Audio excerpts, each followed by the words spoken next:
So, friends, this evening I'd like to do a talk on dealing with stress during times of uncertainty.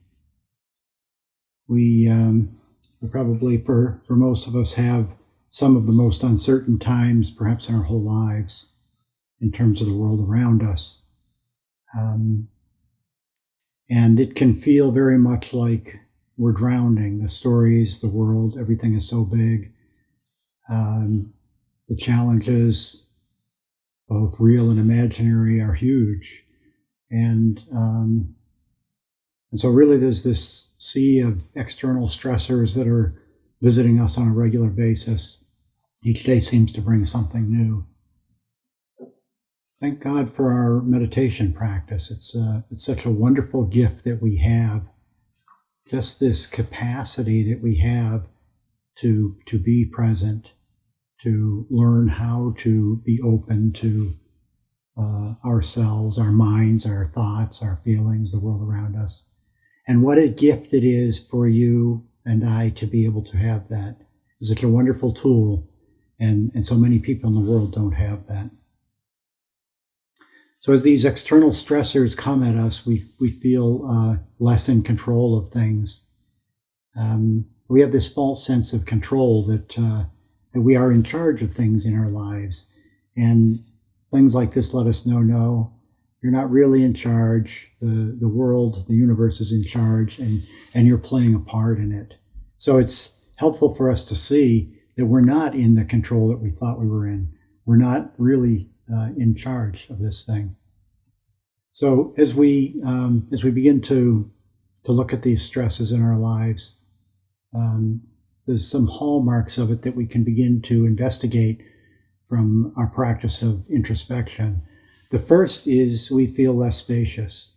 So if you just think for a minute, when you're at peace and all is well, isn't there a kind of a spaciousness and openness, both in time and in space? So in terms of time, there's a bigness, a vastness to us. In terms of the time, it's not just a compression here. We have this bigger view of how, although we're in the moment, we have this bigger view of time stretching out around us. So when there's stress, we have less of that. We have less of that sense of space and time. And there's a kind of immediacy that comes to the present moment. And it's ironic because when we're doing a meditation practice, we talk about becoming aware of the present moment. And yet during times of high stress, we're very much in the present moment. But it's a very different kind of being in the moment. Mindfulness is a practice of being attentive in a particular kind of way. The kind of way where we do not have judgments. We don't have a running commentary. We're not making decisions about this moment. We're just experiencing the moment. That's very different than the immediacy of a stress-induced awareness or a stress-induced immediacy where we're constricted in the moment. We're consumed by the story. We're consumed by the commentary of the mind. We're consumed by judgment, consumed by planning and decision-making. So it's a very different feeling, although we use the same words of the present moment to express both. Another hallmark is things become very black and white. We lose our ability to process ambiguity the more stress we have. So we find ourselves, as the world constricts, there's that and this, out there and in here. And the boundary between those two, which is really the space of ambiguity, isn't it? That space begins to fall away, and there's this division between black and white, between out there and in here, so that we lose our ability to sort through things that are not in one camp or the other. And as we become more black and white, we become more rigid in how we look at things. So our thoughts, our feelings, our perspectives, our judgments, they seem to take on a life. They seem to become more powerful in and of their own right. And as that happens, our whole perspective seems to shift. And it's not just for our thoughts, it's how we think of the world. It's how we think of others, how we relate to others. So if you reflect when you're under stress, when you're feeling stress, if you're in relationship, what are the kinds of things that might come out? We get angry, we get frustrated, we become fearful. And as those become the roots of our intentionality, unskillful behaviors often follow from those. We become more judgmental of ourselves and of others. As our world becomes more of a duality, of a right and wrong, a good and bad, a this and that, as it becomes more of that, and we begin to and we move into that space, we may be less judgmental about ourselves than we are normally. That judgmentalness about ourselves is often a place of ambiguity. It's easier to see there's an enemy, there's a bad guy, there's a bad something out there, and there's a victim. And that space that gets created often will soften our judgment about ourselves. That's not really, it sounds like a good thing, as we're not judging, but we're replacing that judgment space of ourselves with judgment about there. So the wall begins to grow as we do more judgment out there, as we become the victim of circumstances, the victim that's helpless, that has no control, no ability to regulate or change things. It's important to understand, especially when we start talking about world events, whether it's a political situation or the virus or other things that are in our lives. When we talk about that judgmental quality, it's important to really understand the difference between judgment and discernment. Judgment is an emotional response to something. It's a perspective on something, but it's emotionally driven. So when we're judging, we're making an impression of what's out there, but we're also doing it from a base of emotionality. So it's from our greed or aversion that is coming up. We don't like it, and so we judge it. That's different than discernment, which is based in clear seeing. Discernment the outcome may look the same. So if I see something shouldn't be happening, it's not the best way for this to be. If that's coming from my aversion to that, that's a judgment, and you can often feel the emotion when that's happening. And contrast that with when you see clearly, it's not supposed to be this way. This is not the best way for it to be for myself and for others. And then clearly see I can take action to change that. So it's an important distinction as we look at these stressors. Where is our decision process about what's going on in the world coming from? Is it coming from judgment, or is it coming from discernment? I often hear people say, when I talk about this stress reduction, of finding ways to reduce our stress, and seeing the story that the world is, people say, well, I need to be able to, see what's out there. I have to act in the world. I have to do that. And absolutely we do. So it's not that we're not acting from the world. It's where that action is coming from. When that action is coming from judgment, from aversion, from greed, whatever it happens to be there, from confusion is the other one. We just don't know what leads to what. When it's coming from those places, the kinds of outcomes that we are seeking generally won't come forth from those. So the way the Buddha talked about that, our actions are rooted in our intentionality. So if our intentionality is in greed and aversion, the actions are not going to be skillful actions. So as we become more judgmental, the world becomes more black and white. We begin to move to these polar extremes, one way or the other, and we begin to see the world more that way. And small things can set you off. I know for me, sometimes just seeing a sign in somebody's yard is enough to viscerally feel some reaction to something. Just hearing something on the news about COVID and how people are responding to it, I can viscerally feel something pop up in me as a judgment about the world, and then moving towards polar positions. And then we retreat oftentimes into our beliefs, with the way things should be, and the feeling of being right about those things, that these are qualities and values and ideas that are worth holding on to, and I'm right for holding these, and the other is wrong for their position. So that the polar opposites that arise, and these beliefs become front and center in our minds, and we take refuge in them. And And the beliefs begin to outweigh our experience. We begin to take refuge more in the beliefs of the mind than we do in the actual experiences of the heart and the body. So it's kind of a refuge, I guess, but not a very safe refuge. It's a false refuge. And yet that's where we often will retreat to. So we begin to fixate on these views, these beliefs that we're holding, to see them as rigidly right and the other as rigidly wrong. And in the moment, we can become quite fixated on these beliefs. They can become crystallized in our experience. And when we crystallize on these beliefs, on these ideas, we lose our ability to live from those beliefs and values, from those views.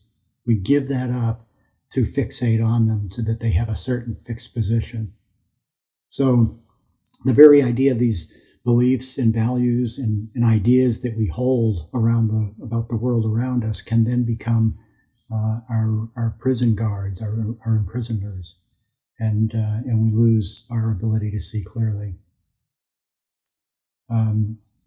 The part of the thing that happens with stress is when they come into our lives. One of the key things there is the release of the stress hormones in the body. As we look at what those are, one of the big ones is cortisol. So we've talked about this in the group before, but the idea of cortisol is a hormone in the body, and it's a very useful and necessary hormone. One of its capabilities, one of its capacities, is to prepare us for action. So part of what it does there is releases sugars into the body and gets the body ready to respond to physical action. When we get stressed, the body releases cortisol into our system. And if it's a physical situation that we're responding to, the body responds physically and appropriately to the cortisol release that's in the body. The problem comes in when there isn't a physical situation that we need to respond to, such as an idea, a stressor that's come into our life about the world around us or ourselves, where there's really no behavior or action that you're going to be taking about it. And when that happens, the body is not responding anymore. It's just holding the cortisol. And over time, this cortisol buildup in the body has very negative effects physically in the body. Mentally in the body, it has a few that impact our ability to see clearly. And one of those is we begin to live at a high level of cortisol as we induce more of it into the body through our thoughts and actions and behaviors that are from that place of stress. The cortisol level in the body, we find this new level, and that's our normal. So we're operating from this high level of cortisol, and oftentimes it doesn't take much to set us off when we have living from that high cortisol level. So this process is happening every time we're stressed, and we have micro stressors is probably the way to think about it. And you can see these clearly for yourself as you watch your experience. It could be a thought, it could be a sound, something you read or saw, a conversation you're in. This stress model, if you look at it, it's as if it happens before you're really even aware of it. It's crawled up into your life, and then suddenly we become aware of it. And I call that a microstressor because it has that impact on the body, but it also has the potential, if we don't feed it, if we don't energize it, to just go away. The problem is when we're living under stress, when it's we are in that mode of the black and white mode, when we're in that mode, when we're locked into our beliefs and our ideas, when we're living in that moment, those microstressors don't go away. And they actually get energized and fed by where the mind is. And again, you can see this for yourself. If you look at when you're feeling stress, the thought or feeling, physical feeling, whatever it is that induced that stress tends to have more of those. It tends to induce more of those kinds of thoughts. Because you can actually watch a stream of thoughts appearing where they're feeding off of each other. The next one, the first one comes, the second one comes from that, the third from that. And through this continuation of the story, we're continuing to induce stress and create this world duality, of a right, a wrong, a good, a bad, a black or white, and positioning ourselves in it. And to see for ourselves how when we do that, we're shutting out so much of what our experience and awareness have to offer us. And so these micro stressors, then as we have more of these in our lives, they aggregate, and we will build what we think of as stress in everyday life, these long experiences of feeling very uncomfortable, maybe feeling weak or bounded, sick maybe. There's a lot of different things that go into the outcome of this and how we might live from it. So what we really need to be doing is, first of all, identifying and seeing that this is true. And that's really to look to see, how does stress materialize in you? How do the thoughts, the feelings, the emotions, the physical sensations, how do they appear for you? This is really where we can call in our practice of mindfulness, of meditation, the tools we learn in meditation. I think really one of the easiest and simplest places to start is the process of breathing, just taking a breath, just stopping for a moment, and in that stopping, just taking a breath. When we do that and deliberately breathe, in that moment, we're doing a couple of things. The first thing is we're directing our attention to that breath. It's not a big thing where you got to sit on a cushion or anything else. It's just stopping, taking a breath, and being aware of that breath. So when we've done that, you actually redirected your awareness away from this fixed view, away from this right and wrong, good and evil, away from that space into freedom, into a place of peace. And you can look at that for yourself. Try it. Just take a breath or two, and pay attention just to that breath or two, and see what that's like. A very useful tool when you're working this way is introspection after you've done the breath, to look back and see, to compare and contrast what these two states are like. So you're stressful, you realize, this is crazy, I'm going crazy here, I'm going to take a breath, and you stop, breathe in, breathe out, breathe in, breathe out. And then the next moment you reflect, what was the difference between those two states for me? The one where I was agitated, my mind was on fire, and the next one, breathe in, breathe out, attentive, calm, and peaceful. As soon as you stop that breath, the rest of the stuff might come filling the hole again, might just come right back into it. But in that moment, there was peace. It's very important to see this for yourself. It's very important to see what that means. What does it feel like to be at peace?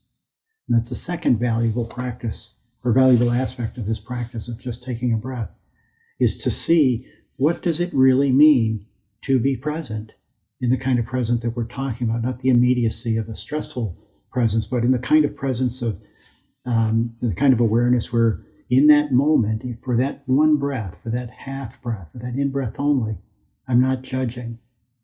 There's no story, no commentary of my mind. I'm not making any decisions about anything. I'm just present to the breath. And what does that feel like? So as we do this, we take this breath and it does two things. The first thing it does is it stops the flow of stressors. That's a very powerful thing, that capacity that our mindfulness has to break the chain of stress propagation. That ability is present and available to us in every moment. It's always ours. It's just our desire and capacity to take it. That's all that's needed. And the second thing is, the more times we do that, the more we begin to understand viscerally what it means to be present. What does that mean? Not up here, not what do we think it means to be present, but what is the actual experience of being present? Where does it manifest in the body? How do I feel it in the body? What happens to the mind when there's no commentary, when there's no judgment, when there's no firing of these concepts and thoughts and beliefs in our mind? What is the state? So it becomes more familiar to us to be present that way. We understand more viscerally what presence is. As we become more familiar with presence, what it means, it becomes easier to go there. So when you first start working with this, trying to get to that place when there's a lot of stress can be challenging. Instead of 2 breaths, it may take 5. You might have to go get a drink of water and come back and do another 2 breaths.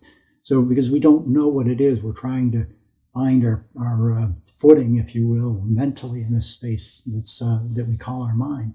But when you've practiced this for a while, and most of you, I think, know this, when you've practiced this for a while, it's like coming home. That one breath, just the in-breath alone, it's like, alone is like, yes, I'm home.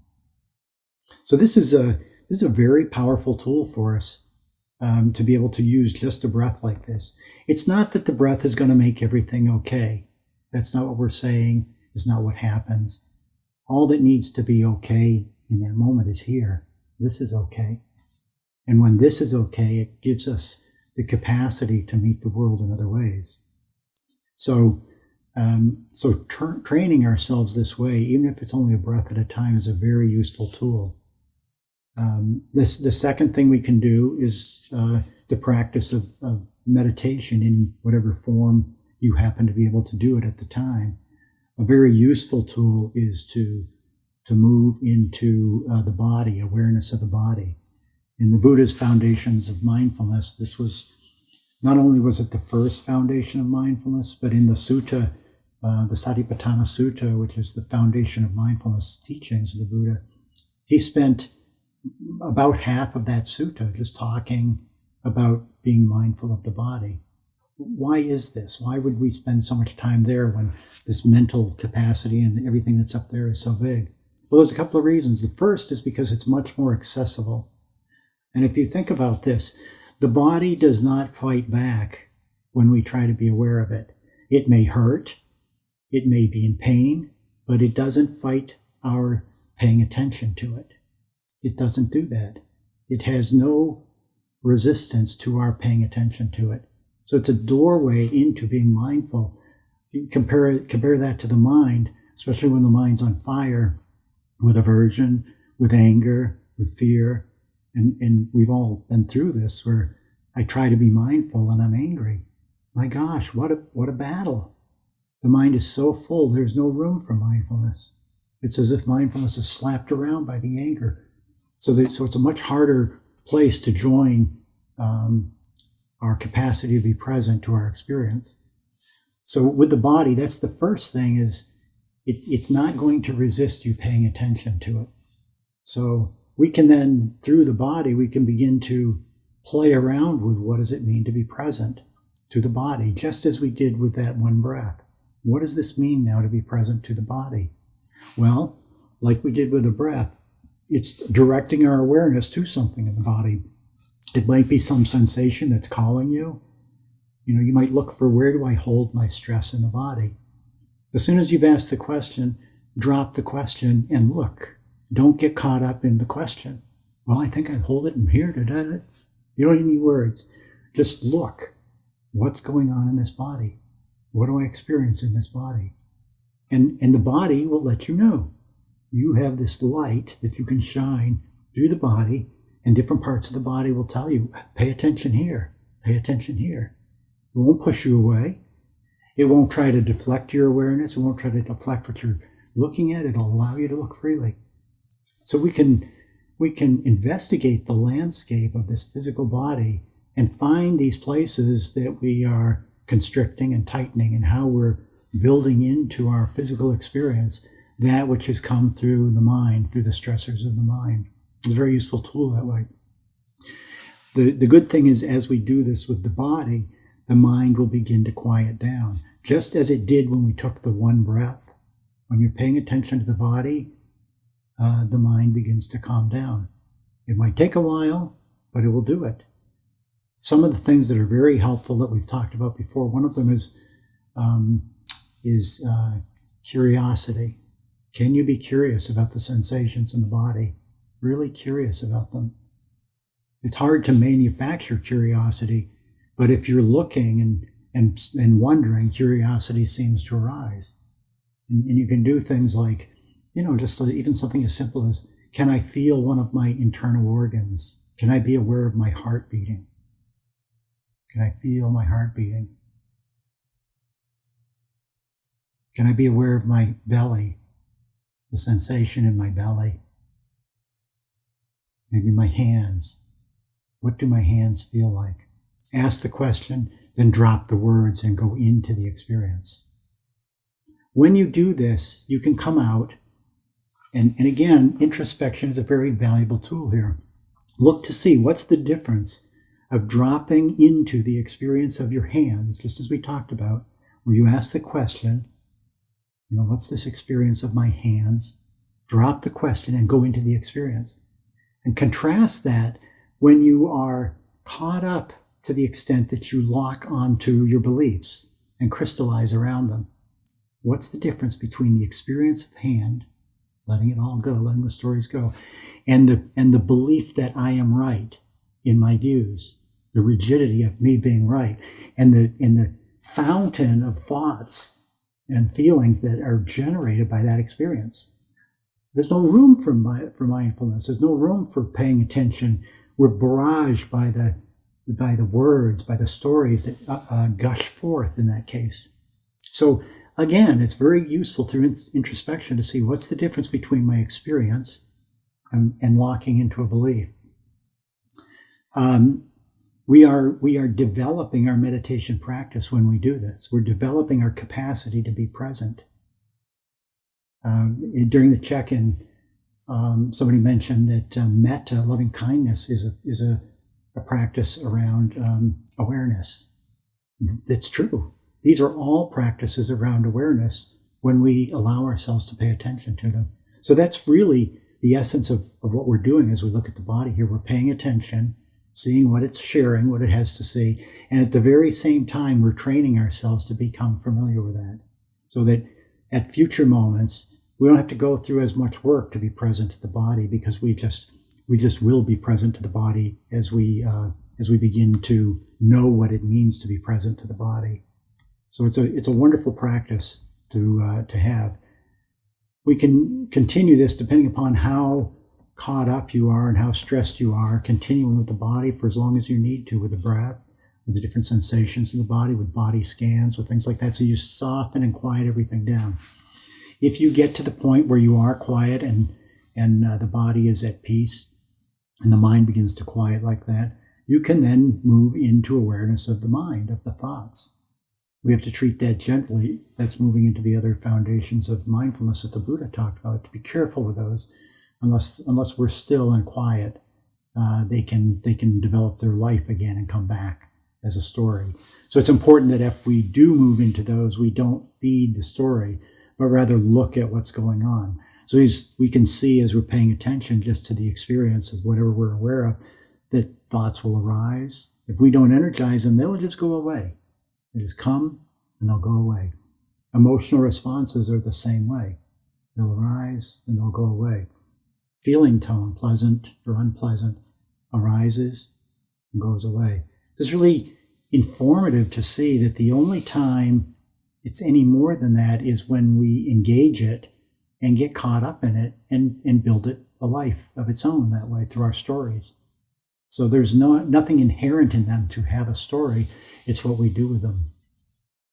So this tool then of mindfulness, living it this way, will not only will it reduce stress, but it gives us the tools to be able to meet stress as it comes to us in our daily lives. We don't have to wait until we're meditating to be able to live from this moment if we know viscerally what it means to be present.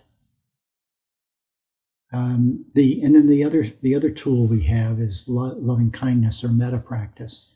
And this can be useful in many different ways, but a couple of the ways that it's particularly useful is, the first one is when all the things I just talked about aren't happening for you. So you try to pay attention to breath, and it doesn't work. You're still caught up. You can feel the agitation in your body. You look at your body and it's too agitated. Your mind is too active to be able to really be curious about your body. You're trying to survive mentally, not trying to open up. You're just trying to survive at that moment. So the tool of mindfulness, one of its qualities, if you pay attention to it, it's like we're concentrating the awareness. When you're really agitated, that can be hard, not only hard to do, but it can be almost counterproductive because we'll get more agitated as we try to narrow in on it. So using a practice like metta is a very wonderful tool to be able to meet that space. Loving kindness, or metta, ultimately means connection. What it ultimately means is we're accepting things or opening to things just as they are. We're taking down the barriers between what we call ourselves and what we call the world. We're seeing more clearly that the barrier that we feel and interpose between ourselves and the world is of our own making, not in a judgmental way that there's something that we shouldn't have done or anything like that, but that this very nature of being human, of having these aggregates, being these 5 aggregates, that very nature causes us to meet the world that way. And loving kindness, as a practice like that, we can allow whatever we're experiencing in a moment to just say, this is what's here, this is what's true. I open to you. My mind is agitated, my body's agitated. I hate the situation in the world. I hate the neighbors. I hate you. I hate it up. That's okay. It's just a feeling. That's okay. I'll open to you. I'll let you be here. And in that process of opening to it, you can actually begin to feel around that fireball of anger and hatred, you can actually begin to feel a space moving up, moving with the anger to be able to be in there. So play with it. See, you have another opportunity then to become curious. Oh my gosh, look at that. There's a little space around my anger. I'm angry. I hate it, but I'm still curious a little bit here. What's that like? So begin to look at that as well. And then as we begin to open to ourselves, there's a kind of soothing that happens, a natural soothing that happens out of that. It's as if we're calming the waves. It's as if we're taking this loving kindness practice, the phrases, or even just the awareness of softening, just the awareness of opening, however you want to practice it. It's like a salve on these wounds. It's like putting aloe vera, I guess it is, putting aloe vera on a sunburn. The very act of it is a soothing process. So you can even visualize this as you're doing your metta practice, to just imagine your anger, your fear, your frustration as a kind of a sunburn, and the agitation that comes with something like that, and that you're putting a salve on it. May I be well. May I be safe. May I be happy and at peace. However your phrases are, this is your salve over this agitated mind and body, this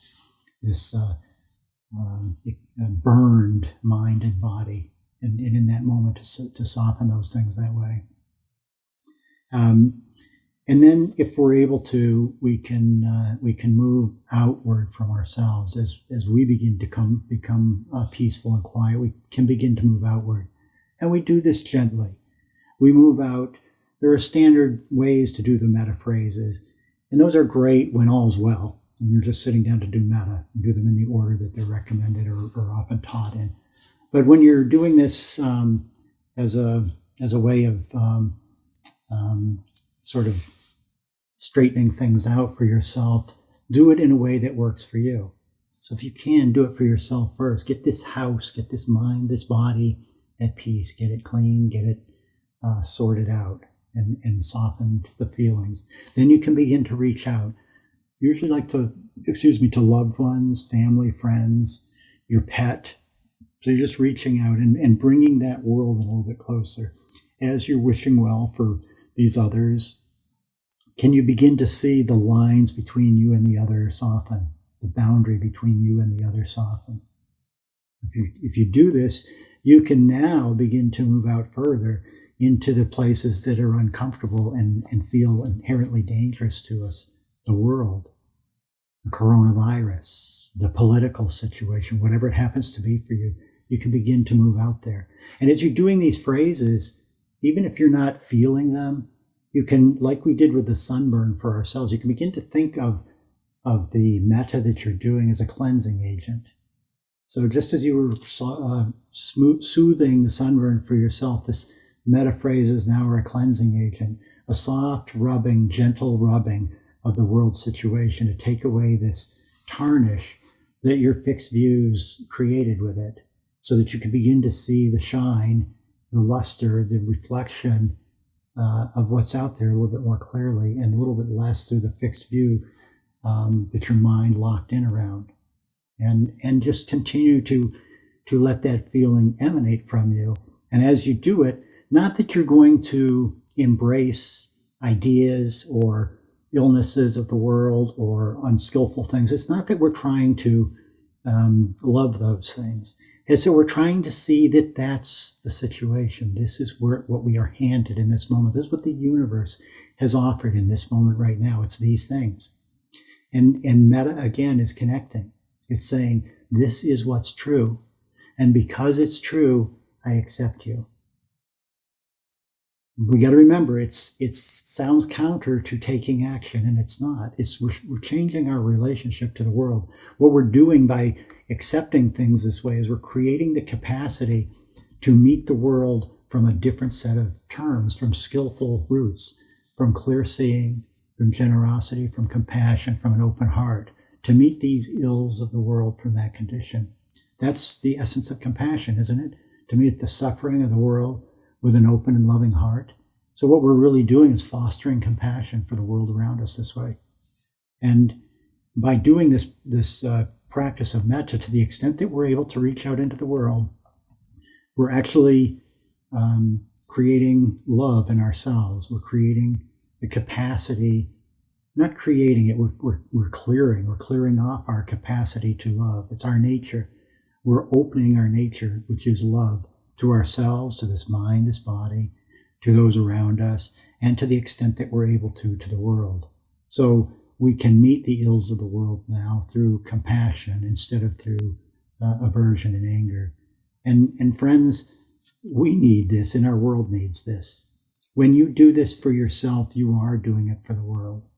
When you are coming from love, when you're meeting yourself in love, you are meeting the world in love. And it emanates out into the world around us. So that's all I have for this evening. So we'll sit for a few minutes, and I'll leave a little bit of time for some discussion at the end.